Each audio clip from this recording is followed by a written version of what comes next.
अस्सलाम वालेकुम बच्चों, उम्मीद आप खैरियत से होंगे। आज हम आपकी ग्रेड 6 क्लास 6 की साइंस की बुक से अपना आगे रीड कर रहे हैं। लास्ट क्लास में हम पढ़ चुके थे वैक्यूल्स, माइटोकॉन्ड्रिया, एंडोप्लाज्मिक रेटिकुलम। आज हमारे पास है गोल्जी बॉडीज। अब आपको पता होना चाहिए these all are parts of the cell. Inside the cell they performing a visual function to active the transport and active the work of cell.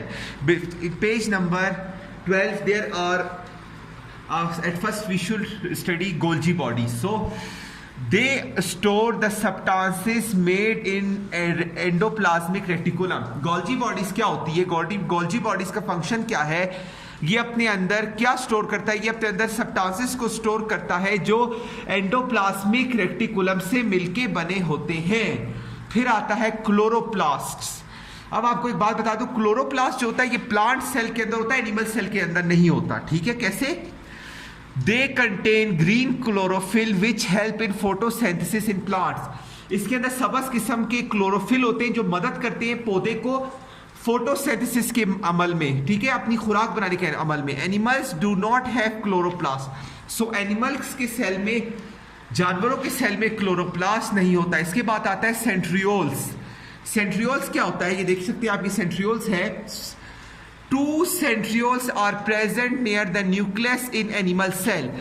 Nucleus के पास, इनसाइड अ न्यूक्लियस के पास centrioles होते हैं। 2 सेंट्रियोल्स होते हैं animal cell के अंदर।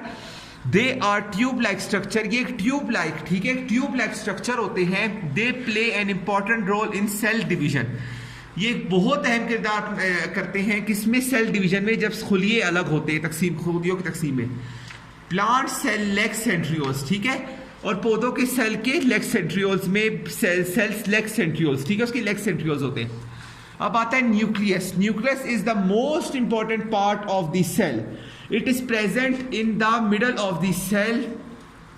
It is the most important part of the both plants and animal cell. Basically ये बहुत इंपॉर्टेंट किस्म का हिस्सा है प्लांट्स और एनिमल सेल में। It is generally round and oval shape, ठीक है। ये क्या होता है? गोल किस्म का और ओवल शेप किस्म का होता है। In plant cell it lie close to cell membrane. अगर पौधों के खुलिये की बात की जाए तो ये सेल मेम्ब्रेन के बहुत करीब होता है। Pushes to one side due to the presence of large centriole vacuole. और क्या करता है? धिक्का देता है लार्ज सेंट्रियोल वैक्यूल्स को, ठीक है, सेंट्रियोल वैक्यूल्स को। In animal cell it lies in centre of cell. लेकिन अगर हम लोग जानवरों के खुलिये की बात करें तो जानवरों के अंदर ये सेल के बिल्कुल खुलिये के दरमियान में पाया जाता है। Nucleus control all cell activity. Nucleus basically पूरे सेल की जो अमलो हरकत होती है उसको कंट्रोल करता है, ठीक है। It play an important role in cell division. ये एक बहुत अहम किरदार अदा करता है सेल डिवीजन में, खुलियों की तकसीम में।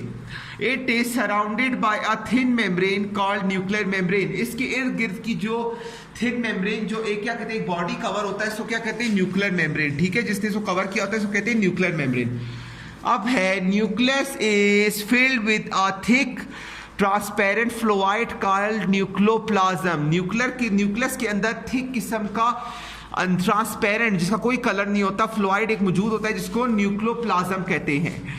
It contains many thread like structure called chromosomes. ये बहुत सारे थ्रेड लाइक स्ट्रक्चर, मतलब एक थिन किस्म के स्ट्रक्चर को अपने पास अंदर रखता है जिसको क्रोमोसोम्स कहते हैं। Chromosomes passes on a characteristics of well to new cell. Chromosomes basically क्या होते हैं? ये एक सेल से जो दूसरी सेल की डिवीजन होती है खुलिये बनाने में, उसमें मदद देते हैं, कि उसको डबल करते हैं। The number of chromosomes in all individual of a same species remain constant generation after generation. Number of chromosomes जो बेसिकली नस्ल दर नस्ल एक जैसे ही पाए जाते हैं। जैसे आपका डीएनए होता है वो किस तरह मैच करता है बच्चों में और माँ बाप में, क्रोमोसोम्स की तादाद, the number of chromosomes are same in generation by after generation, ठीक है। नस्ल दर नस्ल उनमें एक ही किस्म के क्रोमोसोम्स आते हैं, ठीक है। अब तक की वीडियो में इतना ही, आप इसे रीड कीजिएगा। अगली वीडियो मुलाकात होगी। अल्लाह हाफिज।